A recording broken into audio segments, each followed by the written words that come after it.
नमस्कार, सगरमाथा टेलिभिजनको प्रस्तुति एसटिभी च्याटमा यहाँलाई स्वागत छ। म सुनिल दाहाल। मङ्सिर 4 को सङ्घ प्रदेश निर्वाचन सिफारिस प्रत्येक दलबाट सम्पूर्ण गणना गर्दाखेरि 20,000 भन्दा बढी आकांक्षी अधिक छन्। पार्टीलाई व्यवस्थापन गर्न अत्यन्तै कठिन देखिएको छ। यतिखेर काठमाडौँ केन्द्रित भएका छन् उम्मेदवारका सिफारिसहरू र नेताको घर दैरो चार्दैछन्। त्यसकारण अहिले नेतालाई यतिखेर उम्मेदवार व्यवस्थापन गर्न अत्यन्तै सकस देखिएको छ। सँगै कार्यदल बनाएर सिट संख्या बाँडफाँडमा जुटेको सत्ता गठबन्धन पनि फेरि त्यसलाई अन्तिम रूप दिन सकिरहेको छैन। उता प्रमुख प्रतिपक्ष साना दलहरूसँग सत्ता गठबन्धनलाई कसरी परास्त गर्न सकिन्छ भनेर चुनावी साँठगाँठको लागि छलफल गरिरहेको छ। सँगै वामपन्थी एकताको चर्चा पनि सुरु भएको छ र प्रमुख प्रतिपक्ष नेकपा एमालेका दोस्रो तहका नेताहरूले वामपन्थी गठबन्धनको आवश्यकता र औचित्य औँलाउन थालेका छन्। त्यसकारण मङ्सिर 4 सम्म चुनावी गठबन्धन के हुन सक्छ, तलमाथि अथवा फेरबदल जे पनि हुन सक्छ भनेर आकलन टिप्पणीहरू पनि भइरहेका छन्।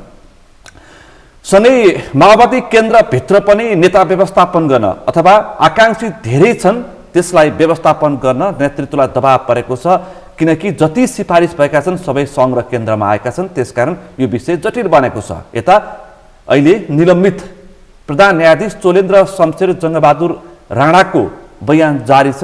अहिले कार्यपालिका, व्यवस्थापिका र न्यायपालिकाको अवस्था छरपष्ट भएको छ। सँगै अन्य विषय प्रसङ्गमा केन्द्रित गरेर छलफल गर्दैछु। आजको यो छलफलमा मसँग सहभागी हुनुहुन्छ नेकपा माओवादी केन्द्रका युवा नेता हेमराज भण्डारी। यहाँलाई स्वागत छ। धन्यवाद। आराम हुनुहुन्छ? ठिक छु। अब मङ्सिर 4 को निर्वाचनको तयारी तीव्रता देखिएको छ। उम्मेदवारी छनौट पछाडि अथवा सिफारिस भइसकेपछि छनौटमा को पर्ने भन्ने विषयले अहिले चर्चा पाइरहेछ। अब तपाईँ धनकुटाबाट प्रतिस्पर्धा गर्नुहुन्छ। तपाईँ यसअघि संविधान सभाको सदस्य, त्यसबेला तपाईँको उपस्थिति दरिलो नै देखिएको थियो। अब गठबन्धन हुँदाखेरि त्यहाँ पनि सशक्त गठबन्धनका उम्मेदवार देखिएका छन्। सुनिल थापा भनेपछि अब हेमराज भण्डारी र सुनिल थापाको टिकट तानातानमा देखिएको छ। पार्टी नेतृत्व के भन्छ, गठबन्धन के भन्छ, छलफल यहाँबाट प्रारम्भ गर्छु। विषय प्रसङ्ग धेरै छ मसँग।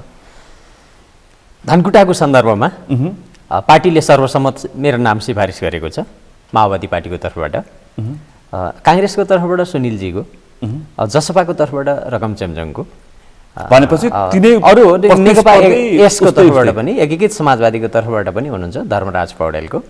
यसरी सबै दलहरूले आफ्ना आफ्ना उम्मेदवारहरूको नाम सिफारिस गरेको छ। प्रमुख प्रतिपक्षको पनि, प्रमुख प्रतिपक्षले पनि अहिलेको मान्यज्यूको नाम सिफारिस गरेको छ। सबै दलहरू निर्वाचनको तयारीमा छन्। हामी पनि पुरा तयारीमा छौँ। भनेपछि गठबन्धनबाट सुनिल थापा, हेमराज भण्डारी कि रकम चेम्जोङ? पहिलो कुरा, अहिलेको गठबन्धन जसरी भइराखेको छ, यो गठबन्धन निर्माण गर्दै गर्दा केही समय अगाडि पनि पार्टीको केन्द्रीय समितिमा हामीले छलफल चलाएका थियौँ। गठबन्धनको नाममा पार्टीको आफ्नो आइडेन्टिटी, पार्टीको आफ्नो पहिचानै सिद्धिने गरेको गठबन्धनको तहमा नजानुस् भनेका थियौँ नेताहरूलाई। पार्टीको पहिचान नै सकिने खालको गठबन्धनमा चाहिँ नजाने तपाईँको सुझाव थियो। तर नेतृत्व मान्ने तयार छैन अहिले। अब तर नेताहरूले गठबन्धनमा जाने निर्णय गरिराख्नु भएको छ। त्यसमा हाम्रा आफ्ना मतहरू पार्टीभित्र पनि छन्। किनभने पार्टी भनेको विचारको सङ्गठन हो। पार्टी भनेको विचारको सङ्गठन हो। आफ्ना विचारलाई, आफ्ना एजेन्डालाई, आफ्ना मुद्दालाई पार्टीले निर्वाचनको प्रक्रिया मार्फत जनतामा लिएर जाने एउटा अवसर हो। जनतामा दलीय प्रतिस्पर्धामा, एकदम दलीय प्रतिस्पर्धामा, लोकतन्त्रमा आफ्ना मुद्दा र एजेन्डाहरूलाई लिएर जनतामा जान पाउनुपर्छ। त्यसरी गएपछि मात्रै पार्टी लोकतन्त्र सुदृढ हुन्छ। अब अहिले के देखियो भने गठबन्धन गर्दै जाँदा गठबन्धनको उद्देश्य के? तपाईँलाई सोध्नुपर्छ, गठबन्धनको उद्देश्य के? एकदम गठबन्धनको उद्देश्य जवाफ तपाईँले दिनुपर्छ। ठिक हो, यो जनताले पनि क्वेसन गर्छ कि गठबन्धनको उद्देश्य। ठिक छ, हिजो एक बेलामा केपीजीले संसद भङ्ग गर्नुभयो, व्यवस्थामाथि सङ्कट आयो भन्ने राजनीतिक निष्कर्ष भयो। त्यसलाई बचाउनको निम्ति गठबन्धन गर्ने ठिक थियो। तर के यो गठबन्धन सधैँको लागि गठबन्धन हो कि सहकारी हो? एकदम के सहकारी हो भन्दा हामीले बुझेको के भने सहकार्य हो। ठिकै छ, सहकार्य सम्बन्ध। तर गठबन्धनको नाममा पार्टीलाई जनतामा जानबाट बन्देज गर्ने तरिका बेठीको गत निर्वाचनमा पनि एमालेसँगको पार्टी एकता सहितको गठबन्धन गर्ने भनेर नेताहरूले भन्नुभयो। धनकुटा र तेह्रथुम जस्ता जिल्लाहरू निल गर्नुभयो, निल मात्रै गर्नु भएन उहाँहरूले, रोल्पा र रुकुमसँग साट्यौँ भन्नुभयो। भनेपछि अहिलेको अगाडिको निर्वाचनमा पनि धनकुटामा न सङ्घ न प्रदेश एकदम केही पनि उम्मेदवारविहीन। अनि यस्तो खुल्ला राजनीतिमा कुनै जिल्लासँग साट्ने भन्ने त हामीले त धनकुटाको जनताको लागि राजनीति गर्ने हो नि। यो राजनीतिमा त खुल्ला राजनीतिमा त धनकुटाको जनताको प्रतिनिधित्व गर्ने हो, त्यहाँको विकास निर्माणका काम, त्यहाँका जन सरकारका इस्युहरू उठाउनको लागि हामी आउने हो भन्दा रोल्पा रुकुमका नेताहरूको लागि रोल्पा रुकुमको जति महत्त्व छ धनकुटाका जनताको लागि हाम्रो लागि धनकुटाको महत्त्व त्यति नै छ। यो विषय अघिल्लो गठबन्धनको बेला पनि हामीले छलफल चलाएका थियौँ र आज पनि हामी पार्टीका नेताहरूसँग छलफलमा छौँ। यो विषय कोही व्यक्तिको विषय होइन कि हामी धनकुटा हेमराज भण्डारीले गठबन्धनको नाम अथवा गठबन्धन जोडिँदाखेरि टिकट पाउँदैन भन्ने चिन्ता हो कि भनेर प्रश्न गर्नेलाई तपाईँको जवाफ के छ? त्यो छैन। मैले व्यक्तिगत रूपमा टिकट पाउने कि नपाउने भन्नेसँग मलाई सरकार पनि छैन। म एकचोटि संविधान सभामा गएकै मान्छे हो। म अहिले पनि संविधान सभा सदस्यकै रूपमा छु। हो, तपाईँको चर्चा पनि मलाई त्यहाँ संसदमा जाँदा के हुन्छ भन्ने पनि थाहा छ। म संसदमा हुँदाखेरि पनि म 30 वर्षको उमेरमा म संसद भएको थिएँ। म संसदमा हुँदाखेरि पनि मैले मेरो विवेकले भ्याएसम्म मैले राष्ट्रको पक्षमा जनताको पक्षमा मैले भूमिका खेलेँ भन्ने मेरो दाबी छ। संसदको रूपमा धनकुटाको जनताको पक्षमा मैले केही न केही काम गरेँ भन्ने मेरो आफ्नो विश्वास छ। मेरा अनुभवका सीमा थियो होला, तर मैले जति काम गरेँ मैले इमान्दारितापूर्वक काम गरेँ र अब पनि इमान्दारिताका पूर्वक जनताको पक्षमा देशको पक्षमा लडिरहनको निम्ति संसदमा तपाईँ अगाडि जानुपर्छ भनेर साथीहरूले सिफारिस गरेपछि मैले नाइ भन्न मिलेन।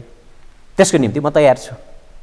तपाईँ मङ्सिर 4 को सङ्घको निर्वाचनमा माओवादी केन्द्र गठबन्धनबाट प्रतिस्पर्धा गर्न तयार हुनुहुन्छ? म तयार छु। म मात्रै होइन, सिङ्गै पार्टी अध्यक्ष पुष्पकमल दाहाल प्रचण्ड पनि तपाईँलाई टिकट दिन तयार हुनुपर्छ फेरि। उहाँहरूले के गर्नुहुन्छ त्यो उहाँहरूको कुरा हो। तपाईँको कुराकानी भएको भएन। प्रचण्ड कमरेडहरूले के गर्नुहुन्छ उहाँहरूको कुरा हो। तर उहाँलाई स्पष्ट भनेका छौँ, प्रचण्ड कमरेडलाई स्पष्ट भनेका छौँ, हामी यो पटक अरू कोही पार्टीको झन्डा अरू कोही पार्टीको चुनाव चिन्ह बोकेर हिँड्दैनौँ।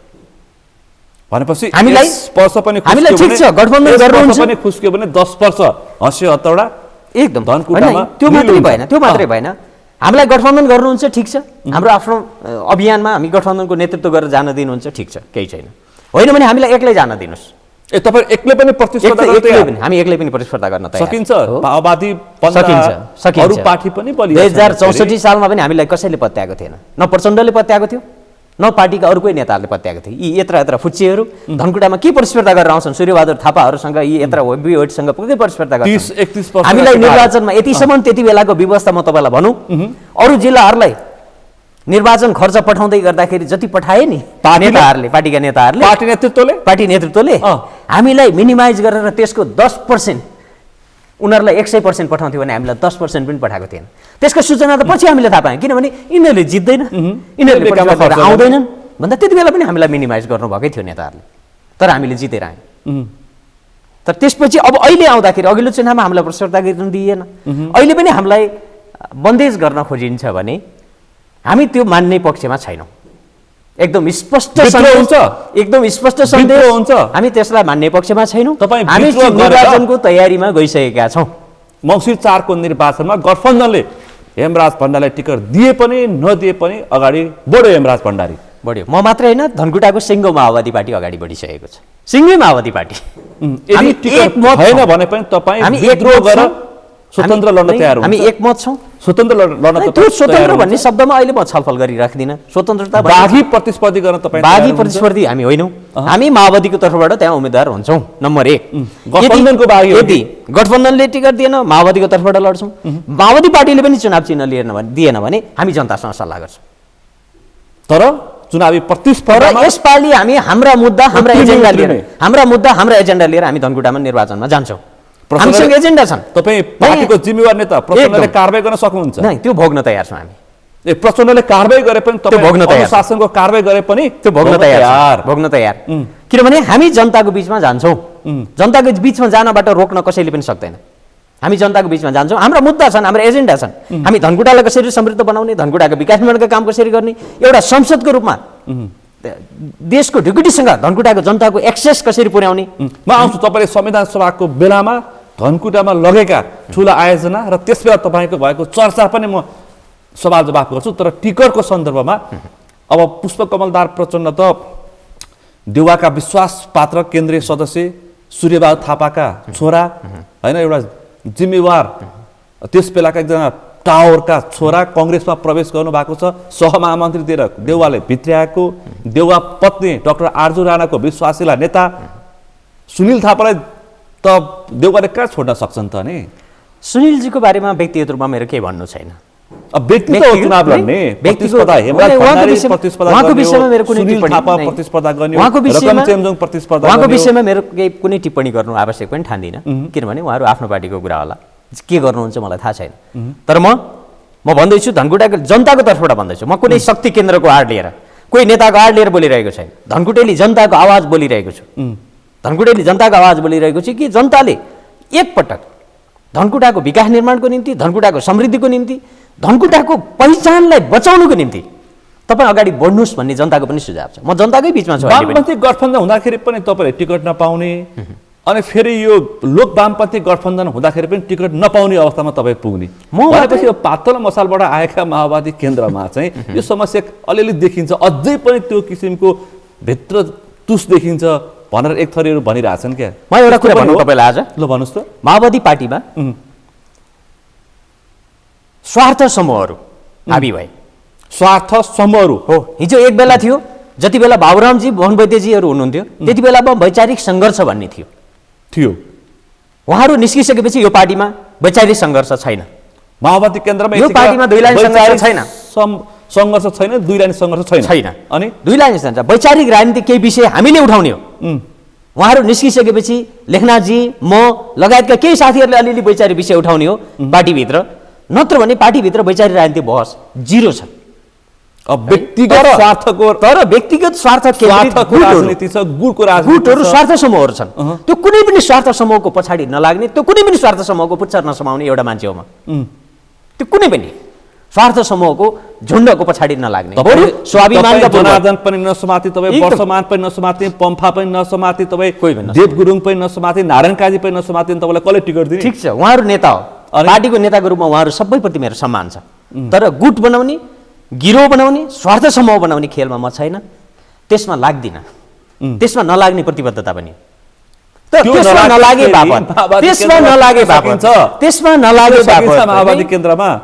नलागे बापत हामीलाई दण्डित गरिन्छ भने त्यो सबै खालको दण्ड भोग्न म तयार छु। सबै खालको दण्ड भोग्न म तयार छु। जस्तो सुकै कारवाही पनि भोग्न तपाईँ तयार छु, किन मैले केही गल्ती गरेको छैन। धरानबाट उहाँहरूले गरेका गडबडीबाट हिले हुँदै धनकुटा उक्लो हेमराज भण्डारी, उहाँहरूले गरेका गडबडीको फोहोरको जस मैले लिन जरुरी छैन। उहाँहरूले कमजोरी गर्ने, त्यसको भारी बोकेर म किन दुर्गन्धित हुने? किन दुर्गन्धित हुने? त्यसको जवाफदेही त म हुन्न। मैले गरेको गल्ती कमजोरीको जवाफदेही त म लिन्छु। सबै प्रत्येक नेतालाई आजको दिनमा पार्टीभित्र प्रत्येक नेतालाई म भन्न चाहन्छु, कुनै पनि नेताले व्यक्तिगत रूपमा गरेको गल्ती कमजोरीको अब्जसको भारी बोक्न म तयार छैन। र उहाँहरूले गल्ती कमजोरी गर्दाखेरि तपाईँले गल्ती गर्नुभयो कमरेड भनेर शिर ठाडो पारेर आँखा जुदाएर उहाँहरूको विरुद्ध लड्ने मान्छे पनि एउटा युवा हुँ म। एउटा युवा हुँ पक्कै पनि। के उहाँहरूको केही खाइदिएको सम्भावित युवा त उहाँहरूको केही खाइदिएको छैन। आजसम्म उहाँहरूसँग केही माग्न गएको छैन, केही माग्न गएको छैन, केही खाइदिएको छैन। कि यो पार्टीमा म जति दिनसम्म रहन्छु, पार्टीमा रहँदासम्म इमान्दारीपूर्वक रहन्छु। यो पार्टीसँगको मेरो सामिप्यता वैचारिक हो, वैचारिक राजनीतिक सामिप्यता हो नि मेरो, स्वाभाविक हो। अब वैचारिक राजनीतिक रूपमा पनि पार्टीमा छलफल हुँदैन, हामीले उठाएका कयौँ इस्युहरू सम्बोधन हुँदैन। अनि त्यसपछि सीमित मान्छेहरूले, सीमित व्यक्तिहरूले लगातार यो पार्टीमा माओवादीको नाममा, माओवादीको नाममा मान्छेहरू विचार बोक्ने, जहाँ माओवादी पार्टीभित्र विचारको बहस कुनै समय हुन्थ्यो, अहिले हुँदैन।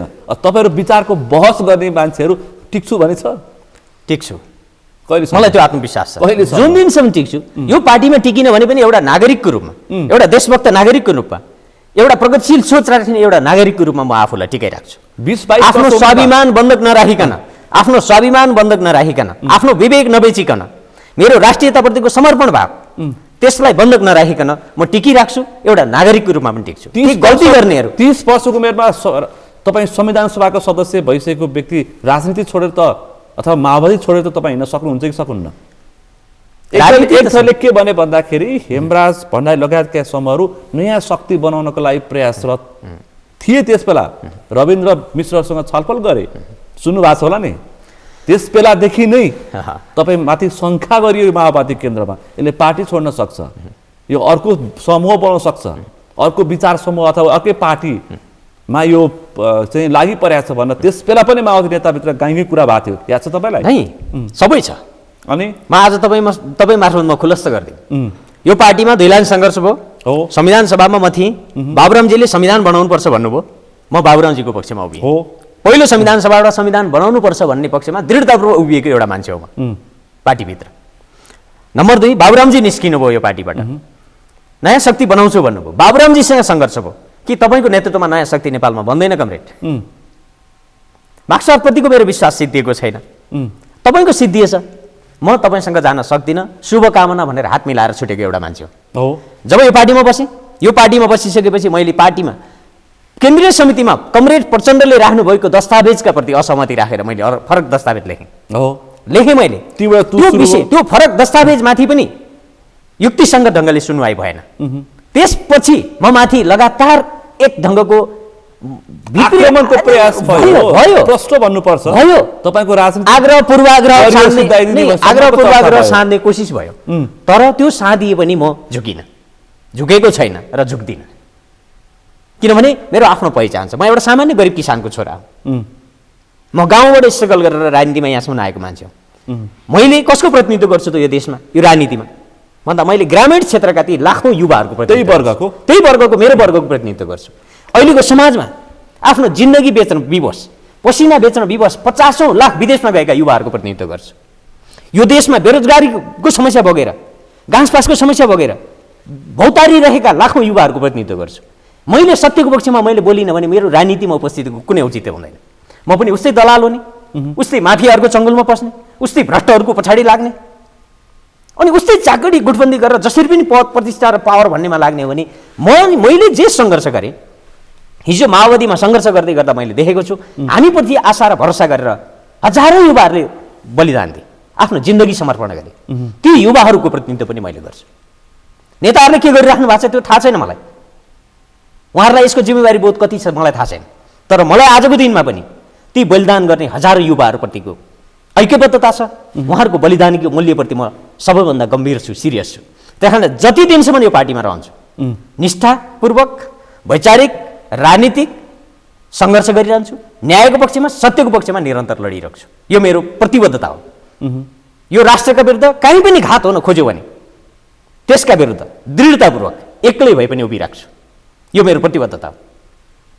यो देशमा यति करोडौँ जनतालाई आशा र सपना बाँडेर नेताहरूले जुन हरकत गरिराख्नु भएको छ त्यो हरकतका विरुद्ध निरन्तर लडिरहेको छु।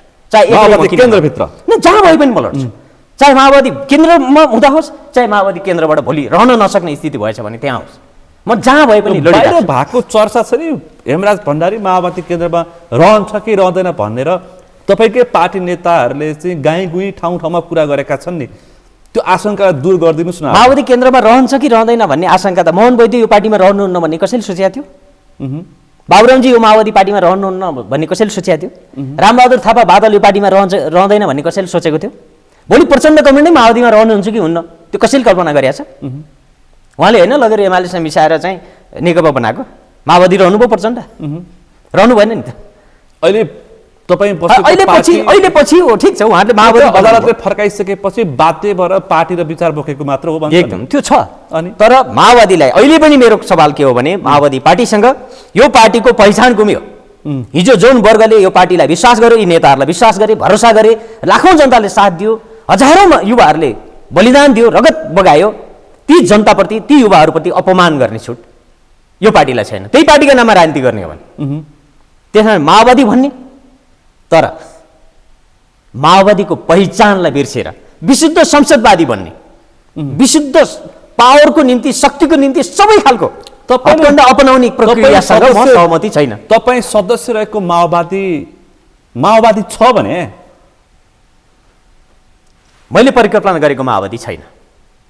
मैले परिकल्पना गरेको म जे भन्दैछु नि, मैले जुन सोचेर तपाईँले हतियार समातेर तपाईँ द्वन्द्वको युद्धको नेतृत्व गर्नुभयो अहिले त्यो माओवादी छ? मान्छे हाँस्छन् फेरि। मैले अघि पनि तपाईँ भने छ भन्नुभयो। मैले अघि पनि भने अँ। माओवादी पार्टीका पछिल्ला वैचारिक राजनीतिक र व्यवहारिक कयौँ प्रक्रियासँग हाम्रो आफ्ना भिन्न के अरे मतभिन्नताहरू हुन सक्छन्। त्यो आन्तरिक कुरा भयो। मैले पार्टीभित्र पनि सङ्घर्ष गरिरहेको छु। हामी जस्तै म जस्तै केही साथीहरूले भित्र अरू पनि राखिराख्नु भएको छ। मैले अघि पनि नाम लिएँ। हामी लडी पनि रहेका छौँ कि यो पार्टीको उपस्थिति देखिए मलाई के लागेन भने यो पार्टी कमजोर भयो भनेर मलाई कुनै चिन्ता छैन।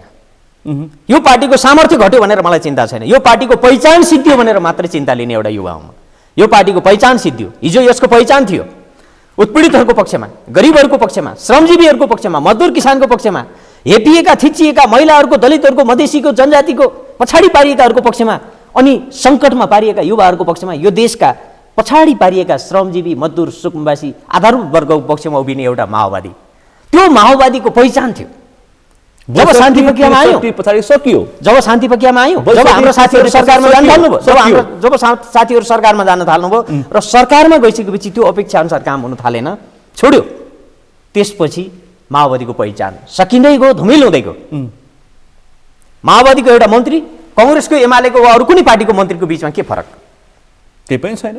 उसले गर्ने कामले, उसले गर्ने कर्मले होला नि फरक देखाउने। व्यवहार प्रवृत्तिको के फरक छ? उसले गरेको फरक काम त अनुभूति त तल जनताले देख्नु पर्यो नि। छैन। मैले फरक गरेँ भनेर दाबी गरेर हुँदैन, जनताले देख्नु पर्यो। छैन। आज जनताले देख्ने गरीको फरक देखेन भनेपछि कांग्रेस, एमाले, माओवादी का नेता कार्यकर्ता जनताले देखिने गरी फरक छैनन्, एउटै हुन्। मान्छे त भन्न थालेका छन्। हो, यही सवाल हो मेरो पार्टीसँग एकदम। झन्डा अनि त्यसपछि पार्टी र एकैछिन चुनाव चिन्ह थाती राख्यो भने ती पात्रहरू हेर्यो भने सबै उस्तै छन्। मेरो पार्टीसँगको सङ्घर्ष यही हो कि त्यो फरक देखिनुपर्छ, त्यो फरक देखाउनुपर्छ। त्यो फरक नदेखाउने हो भने माओवादीको औचित्य हुँदैन। त्यो फरक नदेखिने हो भने एक थान अर्को पार्टी, एक थान अर्को दलाल पुँजीपति वर्गको प्रतिनिधित्व गर्ने पार्टी चाहिएको होइन नेपालमा। त्यो कम्युनिस्ट पार्टी साँच्चै जनताको पक्षमा उभिने, दृढतापूर्वक उभिने, राष्ट्रको पक्षमा, समृद्धिको पक्षमा, राष्ट्रियताको पक्षमा, लोकतन्त्रको पक्षमा, समाजवादको पक्षमा दृढतापूर्वक उभिने एउटा इमान्दार, निष्ठावान र प्रतिबद्ध एउटा सुसंस्कृत पार्टी चाहिएको। तर त्यो पार्टी हामीले खोजे जस्तो पार्टी हामीले बनाउन सकेनौँ, सक्छौँ कि सक्दैनौँ। हामी त लडिरहेका छौँ, अन्तिम सम्म लड्छौँ। सकिएन, पार लागेन भनेपछि त भोलि अर्को एउटा विकल्प निस्केला। भनेपछि किनभने यो चाँडो निस्किन सक्छ, किनभने हामीले खोज्ने होला नि। यो पार लाग्ने अवस्थामा छैन। पार लागेन भने हामी पार लाग्ने बेलासम्म लड्छौँ, पार लाग्ने बेलासम्म लड्छौँ। आशा हुन्छन्। लेखनाथ हेमराजहरूको पनि अर्को एउटा कम्युनिस्ट पार्टी जन्माउने सोच नै त्यो पनि छैन। त्यो परिकल्पना गरेको छैनौँ। कसैको रहरले न पार्टी न अर्को मुभमेन्ट बन्दैन। हेर्नुहोस्, त्यो त इतिहासको आवश्यकताले मान्छेलाई चाहिँ एउटा ठाउँमा पुर्याउने हो। अस्ति सुन्नु भएन एउटा सार्वजनिक कार्यक्रममा पुष्पकमल दाहाल प्रचण्ड र जनार्दन शर्मा प्रभाकरको वाकयुद्ध?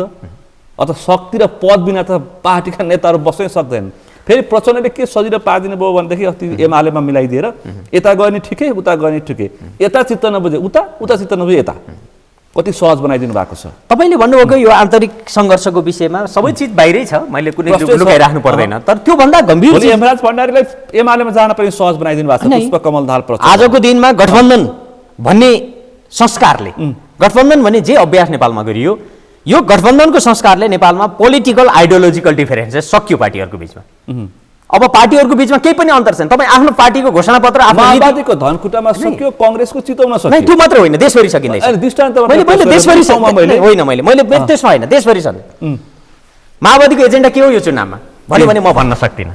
म माओवादीको एउटा पार्टीको नेता, एजेन्डै छैन, केही पनि छैन। कांग्रेसको के हो उसले पनि भन्न सक्दैन। 6 करोड रुपियाँ खल्तीमाले चुनाव जिते आउने, यस्तो गलत 6 करोड रुपियाँ खल्तीमाले धनकुटा जाने, टिकट पाइयो भने चुनाव जिते फर्किने, मन्त्री बन्ने पाए, नपाएदेखि ठेक्का पट्टा यताउतिको पछि लाग्ने। म त्यो पक्षमा छैन।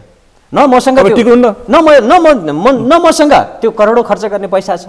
तपाईँको पार्टी अध्यक्षले भनेको 6 करोड छ भने टिकट माग्न आउने, नभए नआउने। न मसँग पैसा छ। तपाईँ 6 करोड छ होइन, त्यो हो भने त उहाँले भन्नु पर्यो नि, यो पार्टी चाहिँ पैसा कार्यक्रममा भन्नुभएको छ। उहाँले भन्नु पर्यो, अब एउटा निर्णय गरिदिनु पर्यो केन्द्रीय समितिबाट। त्यसो भए यो पार्टी अब पैसावालाहरूको, पुँजीपतिहरूको पार्टी हो, होइन व्यापारीहरूको, दलालहरूको पार्टी हो, अरू आधार वर्गका मान्छेहरू यहाँ बस्नु पर्दैन, आवश्यक छैन भनिदिनु पर्यो नि। पैसा उनीले टिकट पाउँछन्, सिफारिस पनि 3 भन्दा बढी गर्नुको कारणको उद्देश्य पनि त्यही हो। त्यो दिनु भएछ भने पनि हामी हेरौँला। हिजो पनि भएका हुन्, नभएका होइन। मैले भने पहिलो संविधान सभामा संविधान निर्माण गर्न भनेर आएको माओवादी पार्टीले समेत केही व्यापारी घरानीका मान्छेहरूलाई संविधान सभामा छिरायो। ल्याए, सबै पार्टीले ल्याए। विनोद चौधरीहरू एमालेबाट सांसद भए, गोल्छाहरू खेतानहरू भए, व्यापारी घरानीका मान्छे भए, माओवादीबाट होइन किन भए भन्ने प्रश्नको जवाफ हामीले अहिलेसम्म पाएका छौँ। पैसाको लागि भयो, त्यसको त्यही पार्टीको सहयोगको लागि भयो। त्यहीबाट नीतिमा हाम्रो त्यो ढङ्गको पदार्पण सुरु भयो। माओवादीको ओह्रालो यात्रा त्यहीँबाट सुरु भयो। माओवादीको ओह्रालो यात्रा त्यहीँबाट सुरु भयो कि यो पार्टी, हामीले त अझ यो देशमा राजनीति गर्नुपर्ने अझै उमेर छ, समय छ। हामी यो देशको भविष्यप्रति अझ चिन्तित छौँ। हाम्रो देशको बेहालप्रति सबभन्दा हुटुटी छ भनेपछि अहिलेको पुस्ताको हुटुटी। तपाईँ देख्नु भयो नि स्थानीय चुनावमा हर्क र बालेनहरू किन जन्मिए, किन आए? हर्क र बालेनहरू एकदम यो अहिलेको नयाँ पुस्ताको साङ्केतिक प्रतिनिधिहरू नै हुन्। ती साङ्केतिक प्रतिनिधिहरू हुन्। तपाईँ त्यही धरानबाट धनकुटा जानुहुन्छ? नै जान्छु। एउटा सामान्य ढङ्गले सङ्घर्ष गरिरहेको एउटा युवा हो हर्क पनि, होइन? बालेन पनि एउटा सामान्य ढङ्गले सङ्घर्ष गरिरहेको, स्ट्रगल गरिरहेको युवा हो कि अहिलेको नयाँ पुस्ता अहिलेको मूल नेतृत्वसँग, कुनै पनि पार्टीको मूल नेतृत्वको कार्यशैलीसँग, व्यवहारसँग, चिन्तनसँग, प्रवृत्तिसँग सहमत भइरहेको छैन। यो सामान्य कुरा होइन। विदेश बसेका हजारौँ साथीहरूसँग कुरा गर्दा सन्तुष्टि छैन, किनभने देशको सीमा नागेर गइसकेपछि उहाँहरूले भोग्ने अपमान, नेपाली भए बापत उहाँहरूले भोग्नुपर्ने पीडा, त्यो राष्ट्रियताप्रतिको खटपटी हो, त्यो उहाँहरूलाई सबभन्दा बढी फिलिङ हुन्छ। त्यति मात्रै छैन। हेर्नुहोस्, आजको दिनमा यो देश, म एउटा पार्टीको प्रतिनिधि भएर बोलिरहेको छु आज, तर यो देशमा यस्ता हरकतहरू सुरु भए एमसीसी, एसपीपी आदि परियोजनाका नाममा। अरू पनि थुप्रै परियोजना, चाइनिजहरू पनि आइरहेका छन्, अमेरिकनहरू आइरहेका छन्, रसियनहरू आइरहेका छन्। किन आइरहेका छन् विदेशी शक्ति केन्द्रहरू नेपालमा यसरी? नेपाल त यो भू राजनीतिको चक्करमा फसिसक्यो। यो भू राजनीतिक चङ्गुलमा नेपाल फसिसक्यो, नेतृत्वले फसाइसक्यो हो। यिनै नेताहरूले यसको जवाफ अहिलेको नेताहरूले दिनुपर्छ। कसैले कसैलाई दोष लगाएर पन्छिन पाउनुहुन्न उहाँहरू, किनभने विगत 15 वर्ष यता जो प्रधानमन्त्री हुनुभयो, जो पावरमा शक्तिमा हुनुहुन्छ, लाभ लिइसक्नु भएको छ। के लिनुभयो त्योसँग नै, त्यसको प्रमाण मसँग छैन। बोल्न सक्नु तर उहाँहरू चुक्नुभयो। अनि त्यति चुक्नुभयो मात्रै होइन, किन आए भन्दा त्यो भू राजनीतिक इन्ट्रेस्टले मात्रै आएन। नेपालमा भएको युरेनियमको भण्डार, युरेनियमको खनिज पदार्थ लिनको लागि, लुट्नको निम्ति यिनीहरू आइरहेका छन्। तपाईँले हेर्नुहुन्छ इराकमा किन युद्ध भयो, स्रोत खोज्न आएका हुन्। इराकमा किन युद्ध भयो, अफगानिस्तानमा किन युद्ध भयो, अहिले पछिल्लो 2 दशक बीचका लडाइँहरू किन भए? सबै साधन स्रोत हडप्ने होडबाजी अन्तर्गत ती युद्ध भए। नेपालमा अब यति ठुल्ठुलो चिजहरू पत्ता लाग्यो, त्यो हडप्नको लागि उनीहरू शक्ति केन्द्रहरू सबै आउँदैछ। यसलाई रोक्ने कि नरोक्ने? एउटा शक्ति केन्द्र मात्रै यहाँ प्रवेश भयो भने नेपाल युक्रेन बन्ने खतरा छ। यसलाई रोक्ने कि नरोक्ने? अस्ति तपाईँ देख्नु भएन? एकदम पास गर्दाखेरि वासिङटन र बेजिङको वाकयुक्त, अनि त्यस पछाडि दिल्लीको हेराइ प्रष्टै छ नि। अब यहाँ धेरै बोलिरहनु पर्दैन, त्यही भएर म भन्दैछु मैले एउटा नागरिकको हिसाबले वासिङटन डिसी र बेजिङ र दिल्लीको ओहोरदोहोरले त कति प्रश्न पार्छ। आम नागरिकलाई, सामान्य भुइँ मान्छेलाई थाहा नहोला, तर बुझेका मान्छेले स्वार्थमा डुबेका छन्। अहिले पनि भनिरहेको छु, जे हरकतहरू भइरहेका छन्, यो देश भयङ्कर ठुलो अस्तित्व रक्षाको सङ्कटमा फस्दैछ। म पार्टीको सदस्य मात्रै होइन, म यो देशको नागरिक हो। म यो देशको सचेत नागरिक, एउटा अभियन्ता, एउटा योद्धा, एउटा राजनीतिकर्मी भएको हिसाबले मेरो दायित्व के हुन्छ भने यो देशलाई बचाउनको निम्ति, यो देश सङ्कटमा पस्दैछ भन्ने थाहा पाएपछि यो देशलाई बचाउनको निम्ति जनतालाई अपिल गर्नु, त्यसको निम्ति सङ्घर्ष गर्नु पनि मेरो दायित्व हुन्छ।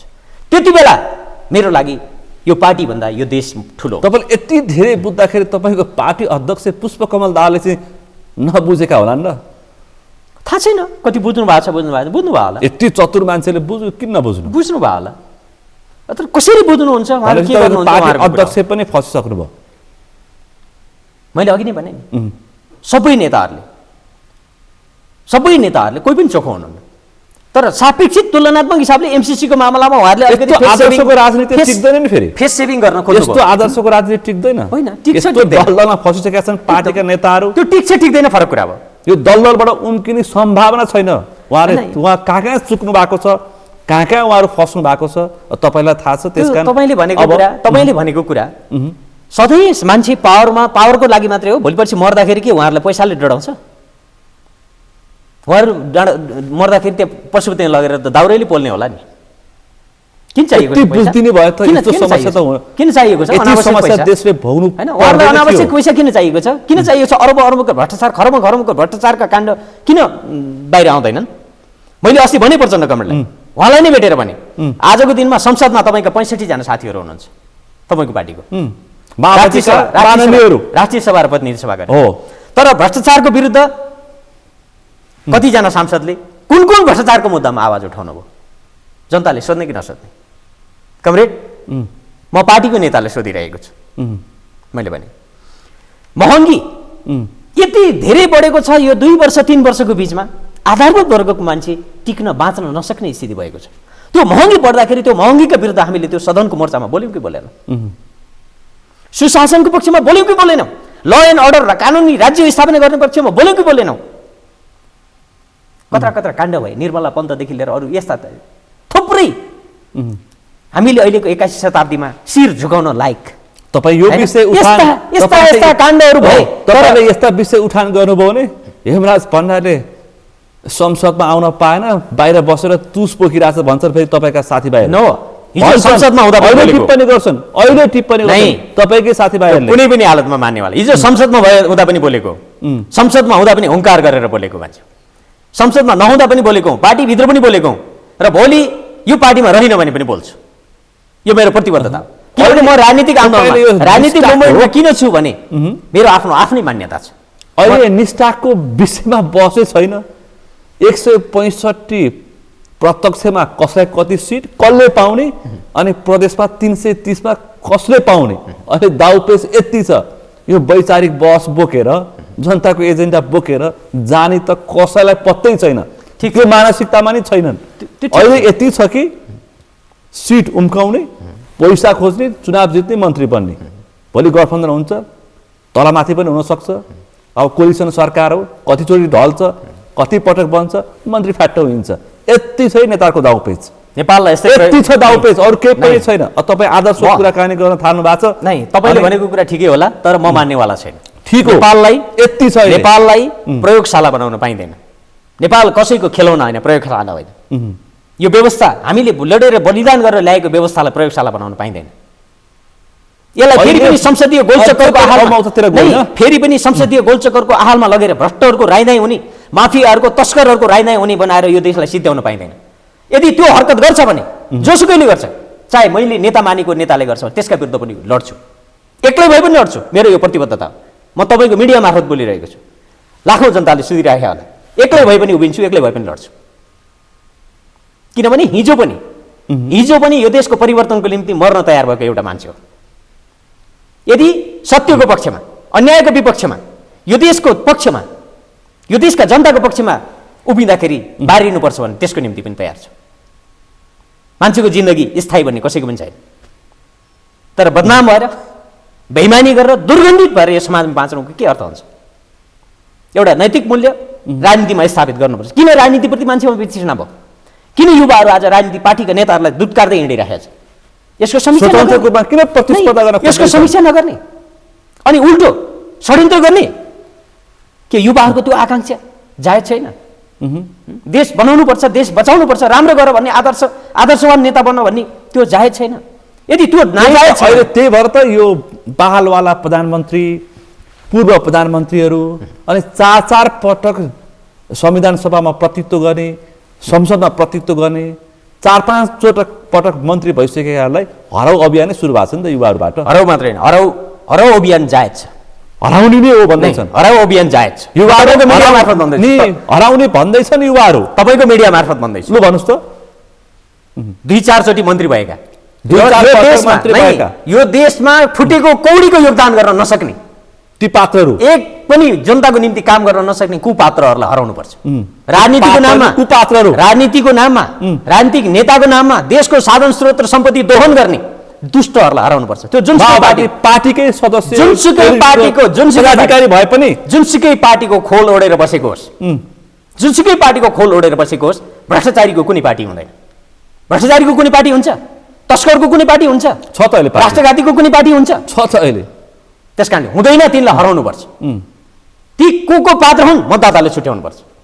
त्यो को पात्र चारमा छुट्याइदिनु नहीं त्यो को पात्र हुन् जनताले भोट हाल्ने बेलामा छुट्याउनु पर्छ तपाईले पनि भन्नुपर्छ नहीं भन्नुलाई पनि भन्नुपर्छ भन्ने दिन पात्रहरू यस्ता हुन् है भन्ने दिन आउँछ देखाइदिनु पर्छ है भन्ने दिन आउँछ जनताले सोधा छन् भन्ने दिन आउँछ पक्नुस् भन्नुहुन्छ भन्छु माओवादी केन्द्रकै पदाधिकारी अथवा ठुले नेता भए पनि भन्नुहुन्छ भन्छु भन्छु त्यो आँट छ त्यो भन्ने दिन आउँछ पक्नुस् अहिले भन्न नलाउनुस् मलाई म भन्छु किन भन्ने मान्छे हो मङ्सिर 4 आज भन्दिन यो 2 महिना त जनताले अलिकति अहिले म भन्दिन अवसर पनि प्राप्त गर्छ अहिले म किन भन्दिन भने अहिले उम्मेदवारहरू चयन भइसकेका छैन उम्मेदवार चयन भइसकेपछि तपाई सब चयन भइसकेपछि हिजोको भ्रष्टाचार गरेको सम्पत्ति लिएर जनता किन्न जाने तस्करी गरेको सम्पत्ति लिएर जनता किन्न जाने अनि जनतालाई भेडा बाख्रा जस्तो बनाएर यो देशमा फेरि पनि ब्रह्मलुट मचाउँछु भनेर कोही पनि पात्र यो राजनीतिको नाममा राजनीति पार्टीको नाममा गणतन्त्रको यो व्यवस्थामा आउँछ र यो व्यवस्थाका विरुद्धमा औलो ठड्याउँछ हरकत गर्छ भने त्यसका विरुद्ध पार्टी भित्र 4-5 चोटी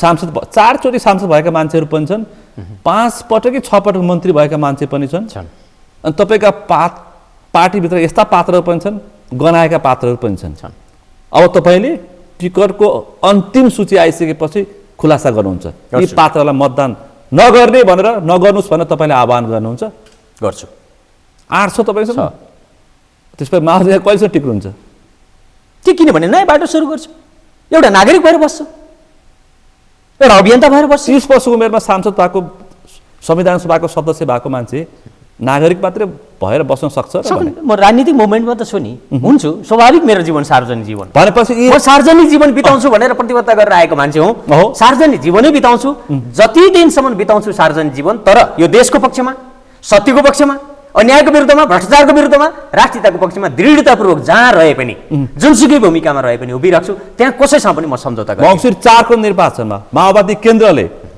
ल कति सिट पाउँछ आफ्नो ठाउँमा छ गठबन्धनमा के मापदण्ड बनाछ सिपाही जति आएका छन् आकांक्षीहरू जसले चौतारामा बोलेका छन् सबैको आएको छ सङ्घमा पनि आछ प्रदेशमा आछ कुनै मापदण्ड छ कुनै चुनावी घोषणा पत्र छ कुनै एजेन्डा छ न पार्टीको छ न गठबन्धनको छ भावी नेतृत्व कसको न छ केही छ जवाफ दिनुस् त अब छैन के लिएर जान्छ जनता आकांक्षा राख्नेहरू सबैका नाम पठाएका छन् सबै पार्टीले कसरी छनौट गर्ने अब त्यो कसरी छनौट गर्ने भन्ने त पार्टीले आफूले छनौट गर्ने भए एउटा मापदण्ड बनाउँथ्यो होला सायद पार्टीले छनौट गर्न पाउने ठाउँमा छैन व्यक्तिले छनौट गर्ने गठबन्धनको नाममा केही नेताहरूले बसेर भागबण्डा लगाउने हो हैन त्यो छासिनेमा को पर्छ छासिन तयार भएर बस्नुपर्छ सबै त्यो सामान्य कुरा हो यद्यपि चुनावै सबै कुरा होइन नि राजनीतिमा चुनावै नै राजनीतिमा चुनावै सबै कुरा होइन खुला राजनीतिको एउटा महत्त्वपूर्ण रूप त चुनावी प्रतिस्पर्धा पनि हो मान्नै पर्छ तर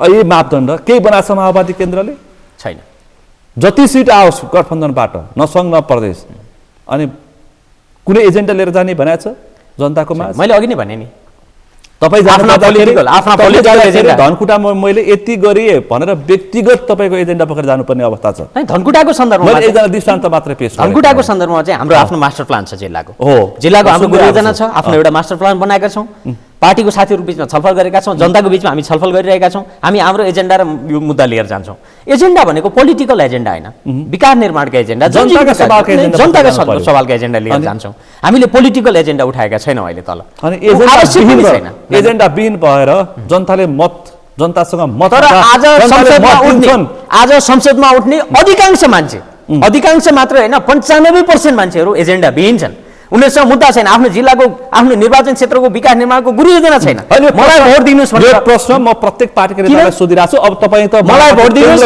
नेता हुनुहुन्छ माओवादीको हालत मैले नै उहाँहरुको माओवादीको अवस्थामा सोध्दै मलाई भोट दिनुस् किनभने म मन्त्री भएको मान्छे हुँ फेरि मन्त्री हुन्छु उहाँहरुको तर्क त्यति छ के मन्त्री भएको मन्त्री नै यो संसदमा उठ्नको लागि प्रतिस्पर्धा गर्नको लागि योग्यता हो कसैले अन्तिम अवसर दिनुस् एकचोटी मन्त्री हुने चाहना छ पनि भन्दैछ खुलमखुला भनिरहेछ अन्तिम अवसर दिनुस् अन्तिम अवसर दिनुस् यो देशमा फेरि ब्रह्मलुट मचाउँछु भ्रष्टाचारको सेटिङ मिलाउँछु तस्करी गर्छु फेरि अनि त्यसपछि गएर चाहिँ देशको साधन स्रोतहरुमाथि राइदाइ मचाउँछु भन्ने बाहेक के छ अन्तिमचोटि मन्त्री हुन दिनुस् म यो देशलाई यस्तो बनाउँछु भन्ने संकल्प लिएर कोही आएको छ एउटा ल्याकत भएको यही तपाईँ अन्तिमचोटि मलाई यो मन्त्रालय दिनुस् म यो मन्त्रालय दिनुभयो भने यति परिणाम दिन्छु भनेर गुरुजना लिएर कोही आएको छ त्यसरी आयो भने म सल्युट गर्छु तपाईसँग छ मसँग छ के छ मैले भने मैले जिल्लामा प्रतिस्पर्धा गर्दैछु मैले जिल्लाको आफ्नो मास्टर प्लान बनाएको छु 5 वर्षभित्र म सांसद भएँ भने मैले के गर्ने, मसँग गुरु योजना छ। तत्कालीन, अल्पकालीन र दीर्घकालीन 3 चरणका गुरु योजनाहरू छन्। पूर्वाधारमा के, शिक्षामा के, स्वास्थ्यमा के, रोजगारीमा के, कृषिमा के, अरू स्वरोजगारीको क्षेत्रमा के, हामीले छुट्याएका छौँ। एउटा टिम बनाएर सबैसँग, आम नागरिकहरूसँग, विशेषज्ञहरूसँग छलफल गरेर हामीले 5 वर्षे जिल्लाको एउटा मास्टर प्लान बनाएका छौँ। त्यसमा स्थानीय तहले गर्नुपर्ने काम के, प्रदेश सरकारबाट लिनुपर्ने सपोर्ट के, र सङ्घीय संसदमा गएको एउटा सांसदले राष्ट्रको ढिकुटीबाट लानुपर्ने परियोजनाहरू के भनेको 3 चरणका योजनाहरूको एउटा प्लान बनाएर हामी गइरहेका छौँ। त्यसको तयारी गरेका छौँ। मैले त अस्ति पत्रकार सम्मेलन गरेँ भनेको छु धनकुटा साथीहरूलाई कि हाम्रो गुरु योजना मास्टर प्लान हामीले उम्मेदवारी जारी गरेपछि हामी सार्वजनिक गर्छौँ, तपाईँहरूको अगाडि हामी सार्वजनिक गर्छौँ भनेर एउटा प्रतिबद्धता लिएर गएका छौँ देशभरि। अन्त के छ म जान्दिनँ, तर धनकुटाको सन्दर्भमा हाम्रो एजेन्डा छ। त्यति मात्र होइन, भोलि हामी संसदमा गयौँ भने के भूमिका खेल्ने भन्ने पनि हाम्रो मास्टर प्लान छ। जनताको अगाडि कमिटमेन्ट छ। राष्ट्रका प्रति, राष्ट्रियताको बारेमा 1 इन्च पनि धावा बोल्ने, कहीँ पनि यो राष्ट्रलाई सङ्कट पार्ने कुनै पनि परियोजना, कुनै पनि बिल, कुनै पनि प्रस्ताव आयो भने त्यसको पक्षमा, त्यसको विरुद्धमा एक्लै भए पनि लडिराख्छ। नम्बर 1, भ्रष्टाचारीहरूको विरुद्धमा, भ्रष्टाचारीहरूको मुटुमा ढाङ्ग्रो ठोक्ने गरी, तिनको सातो खाने गरी संसदमा गएर तिनका कान फुट्ने गरी आवाज उठाउनेछु। पार्टीको नेता भए पनि पोल खोल्नुहुन्छ? खोल्छु। किन हिजो मलाई तपाईँलाई थाहा छ कि छैन, पार्टीको केन्द्रीय समितिमा बालवाला मन्त्रीहरूले गडबडी गर्दाखेरि उठेर माफ लगाउने एउटा पात्र पनि हो पार्टीभित्रको सम्पत्ति छानबिन आएको प्रतिवेदन सार्वजनिक गर्नुहोस् भनेर पार्टीमा बोल्ने मान्छे पनि हो। पार्टीभित्र क्यान्टोनमेन्टको अनियमितताको विषयमा छानबिन गर्न बनेको आयोगको प्रतिवेदन ल्याउनुहोस् अध्यक्ष कमिटी भनेर बोल्ने मान्छे पनि हो। हिजो पनि म लडिराखेको छु, लडेकै हो, लड्छु, बोल्छु। किन मैले सत्यको पक्षमा बोल्दा म कर्नरमा पर्नुपर्छ भने म कर्नमा पारिन तयार छु। पारिसक्नुभयो त? ठिक छ, पारिसक्नुभयो। मलाई त्यसमा कुनै गुनासो छैन, त्यसमा मलाई कुनै गुनासो छैन। किनभने म लेखनाथ र हेमराजहरूले टिकट पाउने अवसर गुमाइसके। ठिक छ त, टिकट पाएन छ भने टिकटै सबै कुरा होइन मैले भनिरहेको छु, तर हाम्रो एजेन्डा लिएर हामी जनतामा जान्छौँ। यतिसम्म भन्छन् कि लेखनाथ र हेमराजले टिकट पाए भने अर्को आश्चर्य हुन्छ भन्न थालिसके मान्छेहरूले। अनि त्यो हुन सक्छ, त्यो उहाँहरूको कुरा हो। उहाँहरूको रोजाइमा कस्ता मान्छे पर्छ, उहाँहरूको प्राथमिकतामा कस्ता मान्छे छन्, अहिले मैले भनिसकेँ। त्योबाट पनि त छुट्या होला नि जनताले। त्यसमा के छ हाम्रो व्यक्तिगत लिनु के छ? राष्ट्रको पक्षमा योगदान गर्छु भन्ने मान्छेहरूलाई ल्याउनुहोस् भन्ने त हो। म जानुपर्छ जरुरी छैन, अर्को कोही साथी त्यही प्रतिबद्धता लिएर आउँछ, अर्को साथीलाई ल्याउनुहोस्। तर मैले भनेको छु प्रचण्ड गभर्नमेन्टलाई, 5 जना मान्छे मात्र यो संसदमा भ्रष्टाचारको विरुद्धमा, सुशासनको पक्षमा, राष्ट्रियताको पक्षमा, जनजीविकाका मुद्दामा ल एन्ड अर्डर लागू गर्ने पक्षमा संसदमा 5 जना सांसद मात्रै धावा बोल्न तयार हुने भने यो देशको मुहार कायापलट हुन्छ। आज जो देखिएको छ कार्यपालिका, न्यायपालिका र व्यवस्थापनको बीचमा कन्फ्लिक्ट। हेर्नु त, कार्यपालिकाको हालत, न्यायपालिकाको अहिले बयान जारी छ, देश सकियो। कहाँ छ देश? नियमित प्रधान न्यायाधीश यस्तरी शक्ति केन्द्रहरूको माइक्रो म्यानेजमेन्टको चङ्गुलमा हामी फस्यौँ। कहाँ छ देश? यी पार्टीहरू कहाँ छन्? आफै चलेका छन्। मिनी संसदमा निलम्बित प्रधान न्यायाधीशले कति छरपष्ट पारिदिनु भयो, उहाँमाथि कति आरोप लागे, उहाँले कतिलाई आरोप लगाउनु भयो भनेपछि दुवै पक्षमा त काहीँ न काहीँ त सत्यता छ नि त छ। अनि कहाँ छ मुलुक? के बन्दैछ? मुलुक बर्बादीको यात्रामा छ। यसलाई रोक्नको निम्ति हामी जस्ता मान्छेहरू बोल्नुपर्छ, लड्नुपर्छ। किनभने हामी सङ्गठित भएर लड्ने हो, सङ्गठित भएर लड्ने हो। हामी सङ्गठित भएर लड्छौँ, हामी समूहबद्ध लड्छौँ। हिजो हामी व्यक्ति लड्यौँ, त्यसो भएर पनि हामी कमजोर भयौँ। अब जनताको बिचमा जान्छौँ, लाखौँ करोडौँ युवाहरूको बिचमा जान्छौँ हामी। सरकारको मन्त्री उनीहरूको माओवादी केन्द्रबाट पनि मन्त्री छन्, कुनै 1-2जनाको म नाम लिन सक्दिनँ, तर केही छ। व्यवस्थापिकाको हालत, कार्यपालिकाको हालत, पैसा बिना तलमाथि हुँदैन। न्यायपालिकाको त थाहा भइहाल्यो, पैसा मिरा तलमाथि हुँदैन। हामी शान्ति प्रक्रियामा आउँदै गर्दा प्रचण्ड गभर्नमेन्टले एउटा दस्तावेज लेख्नुभयो, हामी अब सरकार, सदन र सडक 3टा मोर्चाबाट सङ्घर्ष गर्छौँ, यो देशलाई साँच्चै बदल्छौँ, जनताको पक्षमा काम गर्छौँ भनेर एउटा प्रतिबद्धता बोकेर हामी यहाँ आयौँ। तर आज कहाँको सडकको मोर्चा सकियो। सडकको मोर्चा कुनै पनि विषयमा सडक बोल्दैन अहिले। अस्ति एमसीसीमा एमसीसीमा अलिकति हो, कार्यकर्ताको बोलाइ, सदनको मोर्चा मुर्दा छ। किनभने मैले अहिलेको संसदलाई एकाध अपवाद बाहेक, एकाध साथीहरूले खेलेको अपवादकारी भूमिका बाहेक अहिलेको संसदमा गएका साथीहरू भत्ता खाने, हाजिर ठोक्ने, त्यहाँ कुर्सीहरू सबै खाली राख्ने, अरू के धन्दा गर्नुहुन्छ थाहा छैन। संसदको रूपमा भएन। साँच्चै हामी यो व्यवस्थाको विषयमा सिरियस छौँ भने संसदहरूलाई मन्त्री बन्न नपाउने कानुन बनाऊ। तपाईँ यो प्रशासकीय स्वरूप पनि परिवर्तन गर्ने पक्षमा हो? गर्नुपर्छ। माओवादीले संविधान बनाउँदाखेरि लेखेको थियो एउटा के अरे आफ्नो भिन्न मतको रूपमा सकिन्छ भने प्रत्यक्ष निर्वाचित कार्यकारीको व्यवस्थामा जाउँ। सकिन्छ भने प्रत्यक्ष निर्वाचित कार्यकारीको व्यवस्था गरौँ। संसदहरूलाई मन्त्री बन्न नपाउने विशुद्ध विधायिकाको रूपमा कानुन निर्माताको रूपमा मात्रै रहने गरीको व्यवस्था गरौँ। त्यसले कार्यपालिका व्यवस्थापिका र न्यायपालिकाको बीचको कन्फ्लिक्ट समाप्त गर्छ। चुनाव लड्नै जाँदैन। त्यसपछि चुनाव प्रणाली यो महँगो भद्रगोल यो जे भएको छ त्यो पनि कन्ट्रोल हुन्छ। नम्बर 3 भ्रष्टाचारीहरूलाई राष्ट्रघातीहरूलाई जन्मकैद सहित सर्वोच्च हरण सहित जन्मकैद गर्ने व्यवस्था गरौँ। फाँसीको सजाय दिने व्यवस्था त छैन नेपालमा, छैन, तर जन्मकैदको सजाय गर्न सकिन्छ। जन्मकैदको सजाय गर्ने व्यवस्था गरौँ। भिआइपी र भिभिआइपी को नाममा आफ्नो विगतलाई भजाएर अरबौं सुविधा लिने यो प्रक्रियालाई बन्द गरौँ, यसलाई रोका गरौँ। किनभने पदमा हुँदासम्म त्यो सम्मान गर्न लायक मान्छे हो, तर पदबाट निस्किएपछि एउटा नागरिक। म हिजो संसद थिएँ, सुन्नुभयो? म संसद थिएँ, म हिजो संसद थिएँ, अहिले म नागरिक हो। म एउटा नागरिक हुँ, तर पार्टीको जिम्मेवारी, पार्टीको नेता हुँ। तर मैले हिजो म संसद भए बापत मलाई आजीवन सेवा देऊ, मलाई आजीवन भत्ता देऊ भन्न पाइन्छ? त्यो अनैतिक कर्म गर्न पाइन्छ? अन्तर्राष्ट्रिय उदाहरण हेरौँ न। अन्तर्राष्ट्रिय उदाहरण राष्ट्रपति भएको मान्छे गएर युनिभर्सिटीमा पढाइरहेको हुन्छ। राष्ट्रपति भइसके मान्छे चाहिँ गएर चाहिँ एउटा पेसा गर्दाखेरि लाज हुँदैन? हाम्रो नेतालाई लाज हो नि? आलिशान जिन्दगी बिताउनु पर्ने, सधैँ आलिशान जिन्दगी बिताउनु पर्ने। जनताको कर ट्याक्सको नाममा हाम्रा 50 लाख विदेश गएका युवाहरूले पठाएको रेमिटेन्सबाट यहाँ भ्रमलुट गर्नुपर्ने उहाँहरूले गइरहेछ। यो कति दिन हामी ठुल्ठुलो हेरेर बस्ने? त्यही त जनताले सोध्दैछन्, कति दिन हेर्ने भनेर। हो, त्यसै भएर जनताको आवाज बोलिराखेको छु मैले। म पार्टीको एउटा नेतृत्वमा रहे पनि म जनताको आवाज बोलिराखेको छु। देश नै सेटिङमा रहेछ। अहिले मैले भने कार्यपालिका सेटिङ, न्यायपालिकाको सेटिङ त छरपष्टै भयो। दुवै पक्षले एकलाई हिलो छाप्दाखेरि सबै मैदानमा आयो। सामान्य आम नागरिकले पनि अब न्याय चाहिँ किन्नुपर्छ भनेर बुझिसके। सामान्य नागरिकले न्याय किन्नुपर्छ भनेर बुझिसके। यदि कति बुझाउनु होइन? यति नागरिक अहिले यति टाठाबाठा भाषण सञ्चार प्रविधिको युगले गर्दाखेरि सामान्य कुरा भनेपछि म अहिले गाउँ गएर आएँ, गाउँका स्कुलहरूमा जाँदा अहिलेसम्म गाउँका विद्यार्थीहरूले पाठ्य पुस्तक पाएका छैनन्। सामान्य कुरा, माओवादीको साथी मन्त्री हुनुहुन्छ होइन? मैले मन्त्रीलाई भने तपाईँ मन्त्री भएको बेलामा पाठ्य पुस्तक पनि नपाउने विद्यार्थीले भने योभन्दा लाजमर्दो के हुन्छ? यसलाई करेक्सन गर्नुहोस्। किन त्यो सामान्य त्यो पाठ्य पुस्तक त्यो के अरे जनशिक्षा सामग्री केन्द्रले मात्रै छपाउनु पर्छ भन्ने 48 सालतिर सुनिन्थ्यो। कहीँ संविधानमा त लेखेको छैन। 48मा सुनिन्थ्यो। एकदम अहिले पनि सुनिन्छ। म भन्दैछु संविधानमा त लेखेको छैन। कोर्स विकास गरेर अहिले त प्रविधि छ त, पीडीएफमा हालेर लु 7वटा प्रदेशलाई चाहिने पाठ्यपुस्तक तपाईँले छाप्नुहोस् भनेर तल दिए के हुन्छ? आफ्नो प्रदेशभरि चाहिने पाठ्यपुस्तक तल छान्छ। A1 प्रेसहरू छन्, किन तीबाट मात्रै छापिन्छ भन्दा कमिसन, त्यो त कमिसनको खेल छ। त्यहाँ त कर्मचारीको, त्यहाँभित्र बस्ने साथीहरूको। अब उहाँहरूलाई पनि भागुण्डा कति आउँछ मैले त सोधेँ उहाँलाई, आउँछ कि किन यो लाजमर्दो तपाईँलाई भन्छन् कुञ्चेले बोकेर कहाँ पुर्याउँछ? यस्ता व्यतिथिका हजारौं चाङ छन्, यस्ता व्यतिथिका हजारौं चाङ छन्। ती हजारौं चाङहरूलाई खोतलेर ल्याउन सक्ने मान्छे संसदमा चाहिन्छ।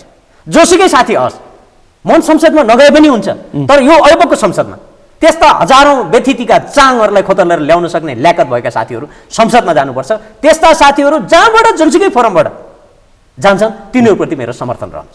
अहिले तपाईँले शासकीय स्वरूपमा पनि परिवर्तन ल्याउनु पर्छ भन्दै हुनुहुन्थ्यो। तपाईँको पार्टी अध्यक्ष मङ्सिर 4 को निर्वाचन पछाडि ल्याउँछु भन्नुभएको छ नि त, पत्याउनुहुन्छ? त्यो गलत कुरा हो। उहाँले सार्वजनिक कार्यक्रम बोल्नु भएको छ। कार्यकारी राष्ट्रपति ल्याउन सक्नुहुन्न, पक्षमा म लड्छु होइन भन्नुभएको छ। उहाँले ल्याउन सक्नुहुन्न। अहिले निर्वाचनमा जाँदा त्यो मुद्दा लानु पर्थ्यो। किन? गठबन्धनको कारणले त्यो उहाँ उठाउन सक्नुहुन्न।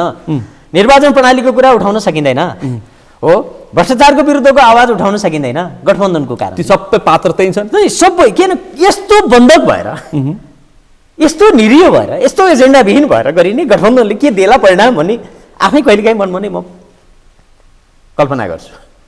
यो गठबन्धन के को लागि हो भन्ने प्रश्न पनि त जनताको लागि पनि छ नि। त्यहाँदेखि मेरो कुरा त के छ भने एकपटक माओवादीले साँच्चै इमान्दारीपूर्वक जाने हो भने एक्लै प्रतिस्पर्धा गर्न सक्दैन माओवादी। म त्यो पक्षमा एक्लै प्रतिस्पर्धा गर्न सक्दैन। एकपटक 64 मा त प्रतिस्पर्धा गरेको, एक्लै प्रतिस्पर्धा गर्ने, आफ्ना एजेन्डा र मुद्दा लिएर जाने, नेताहरूको बानी बेहोरा सुधार्ने, संस्कार संस्कृति सुधार्ने, मन्त्रीहरूको कार्यशैली सुधार्ने र पर्फर्मेन्स बेसमा काम गर्ने विधि बनाउने, तलका कार्यकर्ताहरू माओवादी केन्द्र भन्ने पार्टीले एकचोटि एक्लै प्रतिस्पर्धा गर्यो भने त सबै ती छान्ने हाल्छन्, छानिन्छ। र त्यो प्रतिस्पर्धा गर्नुपर्छ आफ्नो मुद्दा र एजेन्डा लिएर गएर अबको प्रतिस्पर्धा 2-4 चुनावसम्म माओवादीले एक्लै प्रतिस्पर्धा गर्न सक्दैन भनिरहेका छन् मान्छेले 2-4 चुनावसम्म सक्दैन त्यस्तो अवस्थामा माओवादी पुगिसक्यो मैले त देख्दिनँ त्यस्तो अब नेताहरूको मनोविज्ञानमा के छ मलाई थाहा छैन किनभने एक्लै भए पनि कति सिट आउँछ एक्लै भए पनि सत्यको प्रश्न गरी मैले एक्लै भए पनि सत्यको पक्षमा जनताको पक्षमा मुद्दाहरू एजेन्डाहरू उठाएर लिएर जानुपर्छ थोरै भए पनि जानुपर्छ न्यायको आवाज पहिला सानो हुन्छ मसिनो हुन्छ सत्यको आवाज पहिला मधुर हुन्छ सानो हुन्छ तर सत्य सत्य नै हुन्छ नेतृत्व बदल्न सकिएको छैन माओवादी केन्द्रमा थाहा छ नि ग्यालिलियोले पनि पृथ्वी गोलो छ भन्दाखेरि त मारिनु परेको थियो नि होइन नेतृत्व बदल्न पर्यो माओवादीमा नयाँ पुस्ताहरूले बदलिन्छ पुष्पकमल दाहाल प्रचण्डको कोर्टमा भरिएका नामहरू जहिलेसम्म सकिँदैन तबसम्म बदलिँदैन तर माओवादीको आजको समस्या म तपाईँलाई भनौँ नेतृत्व जति बदल्नु पर्यो भने पनि माओवादीमा प्रचण्डको अहिले विकल्प छैन किन दोस्रो पुस्ताका जो साथीहरू नेताको रूपमा बन्नै सकेका छैनन् दोस्रो पुस्ताका जो साथीहरू नेताको रूपमा हुनुहुन्छ उहाँहरूले आफ्नो नेतृत्व क्षमता देखाउन सक्नु भएन नम्बर 1 उहाँहरू पावर एक्सर्साइजमा लाग्नुभयो उहाँहरूलाई जताबाट पनि जहिले पनि मन्त्री चाहियो मन्त्री नचाहेर उहाँहरू सङ्गठन गर्ने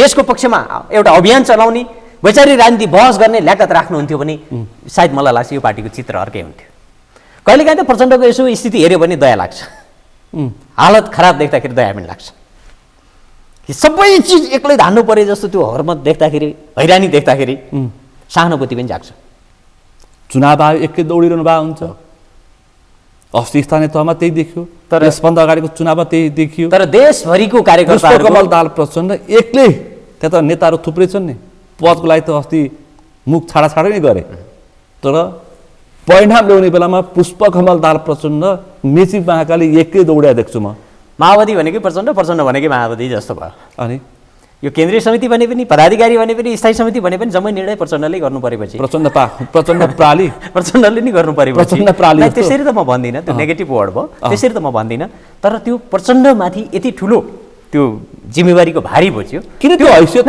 अर्को तहका नेताले बनाउन सकेन न दोस्रो न तेस्रो एकदम किन त्यो तहका नेताले त्यो क्षमता विकास गर्न सकेनन् त्यो सबभन्दा आश्रित राजनीतिबाट हो पहिलो आश्रित राजनीतिबाट हिजो जनयुद्धको बेलामा एउटा केन्द्रीकृत कमान्ड अन्तर्गत हामीले काम गर्यौँ त्यो कमान्ड अन्तर्गत काम गर्दै गर्दा नेताको बारेमा कमान्डरको बारेमा नेतृत्वको बारेमा बोल्नु हुँदैन प्रश्न उठाउनु हुँदैन टिप्पणी गर्नु हुँदैन भन्ने संस्कारबाट बढी आजित भयो शान्ति प्रक्रियामा आइसकेपछि पनि नेताहरूलाई यसो भनेर खुसी पारेर पद लिनुपर्छ प्रतिष्ठा लिनुपर्छ कुर्सी लिनुपर्छ भन्ने अभ्यासतिर जान थाल्यो जो साथीहरूले अलिअलि फरक ढङ्गले आवाज उठाउनु भयो बिस्तारै ती साथीहरू सबै आउट लाग्ने वातावरण भयो सिद्धिए र जो साथीहरू नेतृत्वको बारेमा कम बोल्ने कम टिप्पणी गर्ने सुझाव दिन पनि डराउने आलोचना होइन आलोचना हामीले पनि कहिले ध्वंसात्मक आलोचना गरेका छैन तपाईँ ख्याल गर्नुहोस् हामी प्रचण्डका शुभेच्छुक हौँ सच्ची नै आलोचना तपाईँ गर्दै हुनुहुन्छ प्रचण्ड कम्युनिटीको शुभेच्छुक हौँ हामी उहाँले गल्ती गर्दाखेरि कम्युनिटी सच्याउनु पर्यो भन्दाखेरि हामी उहाँका त शुभेच्छुक नि उहाँलाई बचाउनु खोजिराख्यो भने उहाँले कसरी बुझ्नुहुन्छ त उहाँको कुरा भयो तर हामी उहाँले गल्ती नगरिदिनुहोस् भन्ने कामना गर्छौँ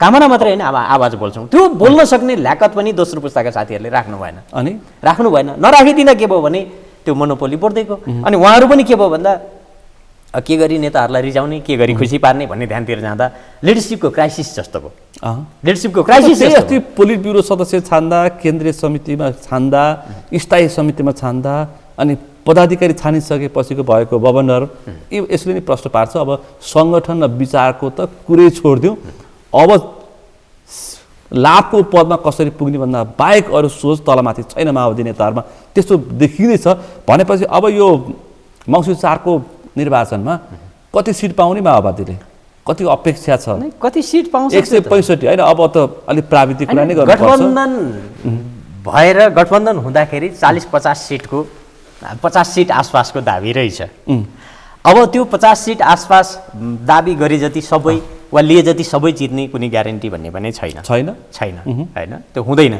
कसैको पनि हुँदैन किनभने समाज म यस्तो मान्छे हो म तल ग्राउन्डमा एउटा युवाले एउटा घाँस काट्दै गरेको दिदीले एउटा गाउँमा काम गर्दै गरेको बनी गर्दै गरेको युवाले के सोचिरहेछ भन्ने पनि बुझिरहेको छु म अहिले 1 महिनासम्म म गाउँमै घुमेर आएको मान्छे माथि नेताहरूले के गर्दैछन् के हरकत गर्दैछन् भन्ने पनि बुझिरहेको छु अनि अहिलेको हाम्रो बिचको पुस्तकको समस्या के हो भन्ने पनि बुझिरहेको छु भन्दा यो सबै समस्या माथिको तलको र बिचको सबै समस्या बुझिराखेको एउटा पात्र हो कि नेताहरूले भागभण्डा लगाउँदैमा भाग शान्ति लगाएर चिरा गर्दैमा त्यसलाई अनुमोदन गर्ने पक्षमा जनता छैन म गम्भीरतापूर्वक भन्दैछु नेताहरूले भाग शान्ति लगाएर बिलो बाँडेर लु तिमी यति बाँडी खाऊ भनेर भाग शान्ति लाउँदैमा त्यसैलाई अनुमोदन गरिदिने पक्षमा जनता छैन। यो गम्भीर विषय हो कि जनताले एजेन्डा मुद्दा खोजेको छ, जनताले परिवर्तन खोजेको छ, आफ्नो जिन्दगीको उसले अनुमति हुने गरीको परिवर्तन खोजेको छ, उसको भविष्य खोजेको छ। व्यवस्था परिवर्तन भयो भन्ने अवस्था, तर अवस्था परिवर्तन भएन। किन हाम्रो अवस्था परिवर्तन भएन भन्नेमा जनताको हुटुटी छ।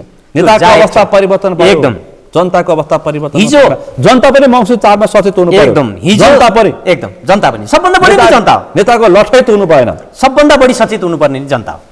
कि हिजो व्यवस्था परिवर्तन गर्दा बलिदानी गर्ने जनताको आज हालत हिजोभन्दा झन् दयनीय छ। तर हिजो व्यवस्था परिवर्तन गर्न लड्ने भनेका नेताहरूको हालत जनताले स्वाभाविक देखेनन्। त्यसमा जनताको गुनासो छ, त्यसमा जनताको चित्त दुखाइ छ। साँच्चै इमानदारीपूर्वक भएर जाने हो भने त जनताको त्यो गुनासो, त्यो चित्त दुखाइलाई सम्बोधन गर्ने, हल गर्ने ल्याकत राख्नुपर्छ। हामी राजनीतिलाई फेरि पुनर्गठित गर्छौँ, नयाँ ढङ्गले हामी जान्छौँ भन्ने हिम्मत गर्ने हो भने जनताको त्यो जायज आवाजलाई सम्बोधन गर्न सक्नुपर्छ, रूपान्तरण हुन सक्नुपर्छ। रूपान्तरण कति हुन्छ थाहा छैन, तर इतिहासको एउटा कालखण्डमा उहाँहरू रूपान्तरण भएन भने उहाँहरू दर्दनाक ढङ्गले विस्थापित हुनुपर्ने हुनसक्छ। दर्दनाक ढङ्गले। सुखद कुरा भनेको रूपान्तरण हो, दुःखद कुरा भनेको दर्दनाक विस्थापन हो। मैले दुईटै सम्भावना देखेको छु। जो रूपान्तरण हुँदैन त्यसको दर्दनाक विस्थापन हुन्छ, जो रूपान्तरण हुन्छ, जो रूपान्तरण हुन्छ सम्भावना रहन्छ, त्यसको चाहिँ सम्भावना जीवित रहन्छ। त्यसकारण हामी सकारात्मक सम्भावनातर्फ नेताहरूलाई लैजान चाहन्छौँ। नेताहरूलाई हाम्रो आग्रह छ, विनम्रपूर्वक हाम्रो कामना हो, सम्भव हुन्छ त्यो हाम्रो कामना हो।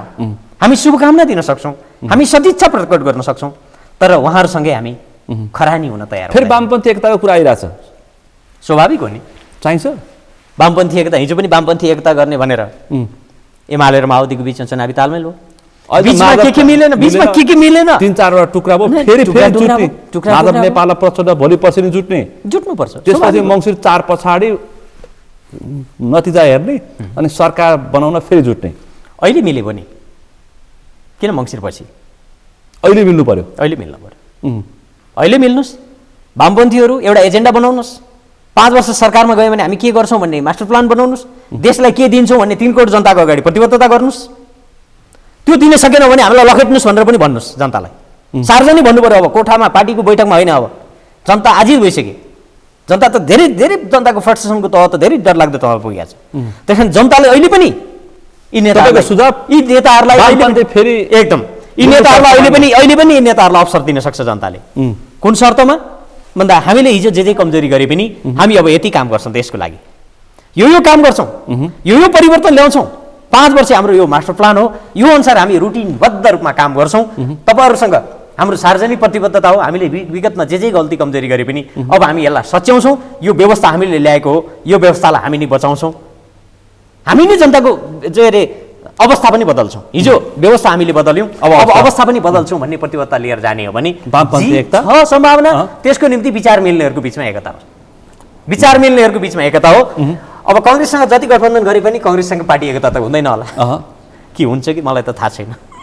सम्भव छ, त्यो त सम्भव देख्दिनँ। ओली बा भन्दै हुनुहुन्छ सम्भव छ भनेर। अब प्रचण्डले उस्तै परे पनि देउवाको उपसभापति बन्न सक्नुहुन्छ। उहाँले पनि आक्रोशमा आवेगमा बोल्ने कुरा होला, उहाँ पनि शीघ्र प्रतिज्ञा दिनुहुन्छ।